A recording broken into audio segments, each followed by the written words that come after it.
இன்றைக்கி நம்ம பார்க்க போகிறது அடை. முன்னாடி வீடியோவில் அவியல் பார்த்தோம். அடை எப்படி செய்ய போகிறதுன்னு பார்க்க போகிறோம்.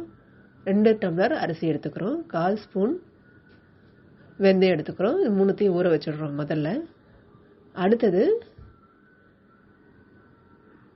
காஞ்ச மிளகா பார்த்தீங்கன்னா ஒரு 20 எடுத்துன்னு இருக்கேன், காரத்துக்கு எவ்வளோ வேணுமோ.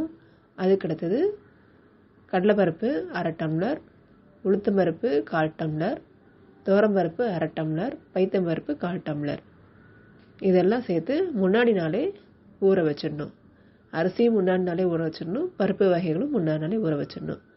ஊற வச்சுட்டு நல்லா அரைக்கணும். நைஸாக அரைச்சிட்டு நமக்கு எவ்வளோ காரத்துக்கு ஏற்ற மாதிரி 1/2 மூடி இல்லை 1 மூடி தேங்காய் சேர்த்துக்கணும். சேர்த்து உப்பு எவ்வளோ தேவையான அளவுக்கு சேர்த்துட்டு அடையை வாத்துக்கலாம்.